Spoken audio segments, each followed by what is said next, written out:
चंद्रयान 2 को जिस मोड़ पर आई थी समस्या, उसी डायरेक्शन में मुड़ने वाला है चंद्रयान 3।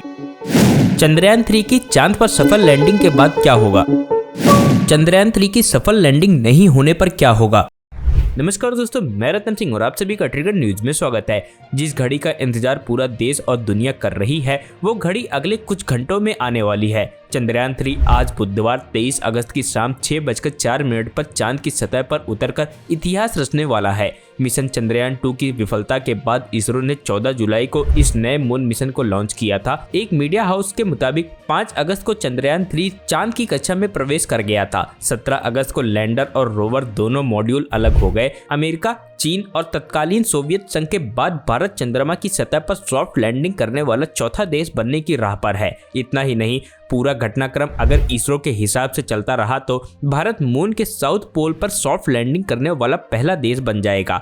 चांद की सतह पर अंतरिक्ष यान को नियंत्रित तरीके से उतरने को सॉफ्ट लैंडिंग कहते हैं। लैंडिंग के समय स्पेसक्राफ्ट की स्पीड धीरे धीरे कम होती जाएगी और लगभग 0 की स्पीड पर सतह को छुएगा। हार्ड लैंडिंग एक क्रैश लैंडिंग होती है, जहां पर स्पेसक्राफ्ट सतह से टकराते ही नष्ट हो जाता है। इससे पहले चंद्रयान 2 सॉफ्ट लैंडिंग के वक्त फेल हो गया था, लेकिन इस बार इसरो चीफ एस सोमनाथ का दावा है कि चाहे जो हो जाए, लेकिन सॉफ्ट लैंडिंग होकर रहेगी। स्पेसक्राफ्ट 30 किलोमीटर की ऊंचाई से 1.68 किलोमीटर प्रति घंटे की रफ्तार से नीचे उतरना शुरू करेगा और जब चंद्रयान 3 चांद की सतह पर पहुंचेगा, उसकी रफ्तार लगभग 0 हो जाएगी। आज की लैंडिंग इसलिए भी महत्वपूर्ण है क्योंकि चंद्रयान 3 हॉरिजॉन्टल से वर्टिकल डायरेक्शन की ओर मुड़ेगा। इसी जगह पर चंद्रयान 2 को समस्या का सामना करना पड़ा था। रोवर लैंडर से निकलकर चंद्रमा की सतह पर उतरेगा। इसके बाद रोवर चांद की सतह का विश्लेषण करने के साथ साथ मौजूदा परिवेश का अध्ययन भी करेगा। लैंडर और रोवर एक चंद्र दिवस यानी चांद पर एक दिन तक सही सलामत रह सकते हैं।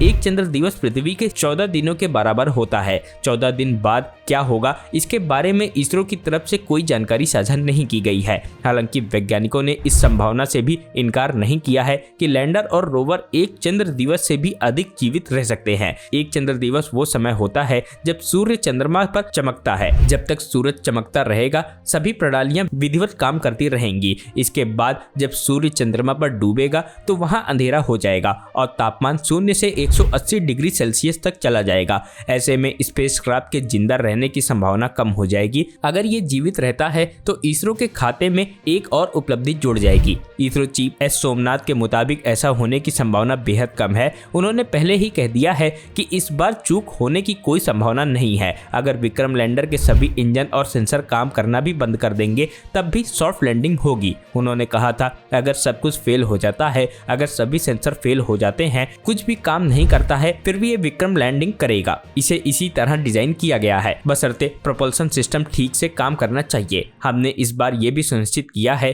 कि अगर दोनों इंजन विक्रम के इस बार काम नहीं करेंगे, तब भी ये लैंडिंग करेगा। इतनी व्यवस्थाओं के बाद भी अगर चंद्रयान विफल हो जाता है तो 24 अगस्त को फिर से प्रयास किया जाएगा और अगर फिर भी बात नहीं बनी तो इसके 14 दिन बाद यानी अगले चंद्र दिवस जब वहां सूर्य उगेगा, तब फिर से प्रयास किया जा सकता है। Bureau report, trigger news.